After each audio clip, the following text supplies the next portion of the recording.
दोस्तों, महागठबंधन के समन्वय समिति की आज बैठक थी। पहले आप तस्वीर देखिए। ये तस्वीर तेजस्वी प्रसाद यादव के सरकारी आवास की तस्वीर है और यहां पर आप तमाम चेहरों को देखिए। मुकेश सहनी यहां मौजूद है, कृष्ण अल्लावरू, राजेश राम, घटक दल के जितने भी नेता हैं सबके सब इस बैठक में आज शामिल होने के लिए पहुंचे थे। बैठक हुई भी करीब 1.5 घंटे की बैठक चली और उसके बाद ये मीटिंग खत्म होती है। अंदर खाने की खबर क्या है, तस्वीरें तो आपने देख ली, लेकिन बड़ा मसला है कि क्या सीट शेयरिंग की जो बातें चल रही थी वो सुलझ गया?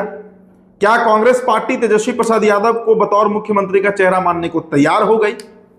लंबा विश्लेषण दोस्तों हम करेंगे और आपको हम एक एक पॉइंट बाय पॉइंट बातें समझाते जाएंगे, खबर बताते जाएंगे आपको हम। देखिए, सबसे पहले आप ये जान लीजिए कि कांग्रेस पार्टी न तो तेजस्वी यादव को सीएम चेहरा मानने के लिए तैयार है, कितने भी दलील दे दे राष्ट्रीय जनता दल के नेता प्रवक्ता कि 2020 में कौन चेहरा था वही चेहरा होगा, यह आरजेडी का तथ्य है। कांग्रेस इस पर सहमत नहीं होती है और क्यों नहीं सहमत हो रही है दोस्तों वो भी आपको हम बताएंगे।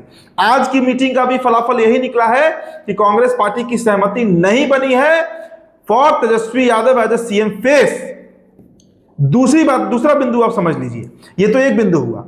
सीट शेयरिंग को लेकर जहां तक बात है तो कोई भी गठबंधन की पार्टी, मतलब महागठबंधन की कोई भी दल इस पर अपनी सीटों की जो मांग रख रही है उस पर तेजस्वी प्रसाद यादव तैयार नहीं हो रहे हैं। आज की मीटिंग से जो खबर निकल कर आई, तेजस्वी ने सबका सुना है, सबने अपना अपना प्रपोजल रखा है। लेफ्ट तो 45 सीटों की मांग कर रही है, वाम दल 45 सीटों की मांग कर रही है, मुकेश सहनी 40 सीटों की मांग कर रही है, कांग्रेस पार्टी 70 सीटों की मांग कर रही है। मतलब 150 सीटों की मांग सिर्फ ये घटक दल कर रहे हैं। तो क्या जो बचे हुए 93 सीट है उस पर लड़ेगी राष्ट्रीय जनता दल?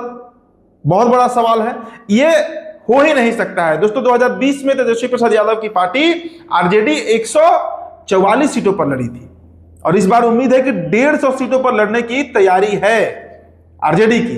अब जो बचेगा उसमें से 90-95 सीट उसमें सभी पार्टियों को एडजस्ट करना है, मतलब सहनी जी को भी देना है, वाम को भी देना है और कांग्रेस पार्टी को भी देना है। अब आते हैं दोस्तों उसी बिंदु पर जो हमारा खबर है कि कांग्रेस पार्टी क्यों नहीं तैयार हो रही है। देखिए, कल अचानक एक खबर निकल कर आई कि जदयू के एक पूर्व एमएलसी रणविजय सिंह जो है वो लालू प्रसाद यादव के जन्मदिन पर जाकर उनसे मुलाकात करते हैं। सनसनी मच गई कि भाई जदयू के नेता, नीतीश कुमार के नेता लालू आवास पर क्या कर रहे हैं। सफाई उन्होंने दे दिया कि हम तो बस औपचारिक मुलाकात करने गए थे, मेरे संबंध लालू प्रसाद यादव से बहुत अच्छे रहे हैं, चलिए हम मान लेते हैं। लेकिन जो सबसे बड़ा मसला है वो यही है कि क्या नीतीश कुमार इस गठबंधन में टिक पाएंगे, मतलब एनडीए गठबंधन की हम बात कर रहे हैं। दोनों पहलू दोस्तों मैंने आपको पूर्व की वीडियो में बताया भी है कि क्या मजबूरियां हैं लालू यादव के सामने कि नीतीश कुमार को वो गले लगाएं और क्या मजबूरियां हैं नीतीश कुमार के सामने कि वो लालू यादव को गले लगाएं इस चुनाव से पहले। मतलब महागठबंधन में नीतीश कुमार के शामिल होने की चर्चा लगातार चल रही है, इस पर पूर्ण विराम नहीं लगा है। और ये आप मानकर चलिए, एकदम इस बात को मैं अस्वस्थ होकर कह रहा हूं कि Nitish Kumar can switch side, वो पलटी मारेंगे, पाला बदलेंगे चुनाव के पहले। आप देखिएगा, कारण बहुत स्पष्ट है। आरजेडी के सामने तो मजबूरी यह है कि अगर मौजूदा गठबंधन चुनाव लड़ जा रही है तो ऐसे में आरजेडी का सुपड़ा साफ हो सकता है, 2010 का चुनाव परिणाम रिपीट हो सकता है। इस बात का डर सता रहा है लालू प्रसाद यादव को अपने बेटे तेजस्वी प्रसाद यादव के लिए।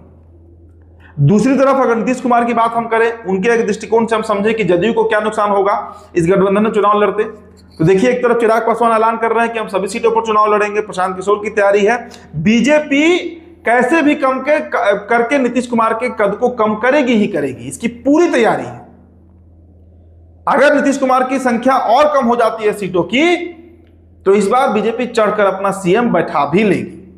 मतलब पूरी पार्टी के अस्तित्व पर खतरा है नीतीश कुमार की पार्टी पर, और हम बार बार इस बात को कहते हैं क्योंकि स्थितियां वैसी हैं, समीकरण वैसे बन रहे हैं बिहार में, बीजेपी हावी हो रही है।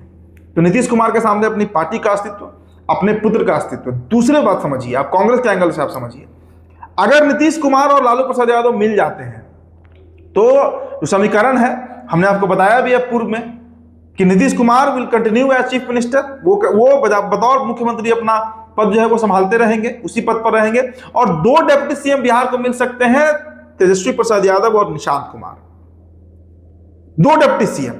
अब ऐसी परिस्थिति में दोस्तों कांग्रेस को क्या मिलेगा? कांग्रेस पार्टी के अंदर खाने की आपको खबर, और पक्की खबर हम बता रहे हैं, कांग्रेस पार्टी इस बात को लेकर अभी भी इस शंका में है कि कहीं नीतीश कुमार इधर मत आ जाए। और अगर आते हैं तो वो कांग्रेस को मंजूर नहीं होगा। देखिए, हरियाणा चुनाव से इसकी शुरुआत हुई। हरियाणा चुनाव में जिस तरीके से आम आदमी पार्टी ने डैमेज किया कांग्रेस को, और उसके बाद दिल्ली चुनाव में जिस तरह कांग्रेस ने आम आदमी पार्टी को खत्म कर दिया डैमेज करके, कांग्रेस दोस्तों रिवाइवल चाह रही है। मैं बार बार इस बात को कह रहा हूं, कांग्रेस पार्टी बिहार में रिवाइवल चाह रही है, उससे सत्ता में नहीं आना है। कांग्रेस पार्टी ये मानकर चल रही है कि भले सत्ता में हम नहीं आए, लेकिन अपना 5-10 विधायक रहे, लेकिन वो पार्टी का अपना विधायक रहे, किसी के सहारे ना रहे। मतलब बैसाखी का जो सहारा लगा हुआ है कांग्रेस पार्टी के साथ, एक बैसाखी लालू यादव बनते हैं, कभी बैसाखी वाम दल बन जाती है, कभी बैसाखी नीतीश कुमार बन जाते हैं, वो बैसाखी खत्म किया जाए। राहुल गांधी जितना मेहनत कर रहे हैं बिहार में, उसके पीछे सिर्फ राहुल गांधी को अगर इस गठबंधन में चुनाव लड़ना होता तो 2020 में भी लड़े हैं, 15 में भी लड़े हैं। हमने कभी नहीं देखा कि राहुल गांधी का इतना दौरा बिहार का हो रहा है, इतने समीकरण वो साधने का प्रयास कर रहे हैं। कन्हैया कुमार का 1-1.5 महीना का यात्रा चला बेरोजगारी और शिक्षा को लेकर। ये बार बार इस बात को की तरफ इशारा कर रहा है ये पूरा खेल कि कांग्रेस पार्टी दोस्तों, और देखिए कांग्रेस पार्टी का दुश्मन है कौन। मैं दुश्मन की बात कर रहा हूं, राजनीतिक दुश्मन की बात कर रहा हूं। अगर कांग्रेस पार्टी को भाजपा से लड़ना है तो पहले उसे अपने मुख्य दुश्मनों को साइड करना होगा। आप बताइए कि अगर राहुल गांधी इस गठबंधन में रहकर चुनाव लड़ लेते हैं और नीतीश कुमार इधर आ जाते हैं, कांग्रेस के हाथ लगेगा क्या? 5-10 विधायक उनके जीतेंगे, किसी के सहारे जीतेंगे, फिर कांग्रेस का रिवाइवल नहीं होगा। और कांग्रेस का लक्ष्य है साल 2029 लोकसभा चुनाव कांग्रेस का लक्ष्य है। राहुल गांधी उसी के लिए इतना पसीना बहा रहे हैं।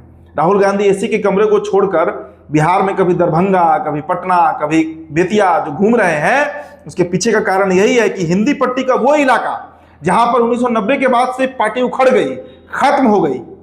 यूपी में अखिलेश यादव की पार्टी ने कर दिया, सपा ने, और बिहार में राष्ट्रीय जनता दल ने कर दिया। कांग्रेस के वोटर्स को किसने खाया? कांग्रेस के वोटर साथ किसको वोट देते हैं? वो वोट देते हैं क्षेत्रीय दलों को। बंगाल में ममता बनर्जी ने वो खेल कर दिया, कांग्रेस से निकलकर तृणमूल कांग्रेस बना ली। तो आज की मीटिंग का लबोलुआब यही है कि कांग्रेस पार्टी पूरी तरह सहमत है और अंदर खाने ये खबर भी चल रही है। देखिए, मैं बार बार इस खबर को करता हूं, ये तीसरी बार मैं खबर कर रहा हूं कि नीतीश कुमार अभी भी पलटी मार सकते हैं। इसकी संभावना से हम इनकार नहीं कर सकते हैं, क्योंकि अंदर खाने बातचीत भी चलती है, चल रही है। निशांत कुमार सिंह से गायब हैं, लेकिन अगर गठबंधन होता है तो देखिएगा चुनाव के बाद नीतीश कुमार ही मुख्यमंत्री बनेंगे और 2 डिप्टी सीएम बनेगा, जो हमारा इनपुट है, जो हमारे पास खबर है। और इसके लिए जेडीयू का एक खेमा बहुत एक्टिव है, जो पटना का खेमा है, जो कुर्मी लॉबी है। क्योंकि संजय झा, ललन सिंह, रामनाथ ठाकुर, देवेश चंद्र ठाकुर, लवली आनंद भले मलाई काट रहे हैं दिल्ली में, लेकिन पटना के नेताओं को डर है कि अगर अणे मार्ग का रास्ता कट गया तो हमारा क्या होगा। आप मनीष वर्मा को कह सकते हैं, आप श्रवण कुमार का नाम ले सकते हैं, ये लॉबी एक्टिव है पटना में, और इसीलिए कांग्रेस पार्टी हामी नहीं भर रही है। कांग्रेस पार्टी तेजस्वी को सीएम फेस नहीं मान रही है। आज की मीटिंग का भी वही निष्कर्ष निकला।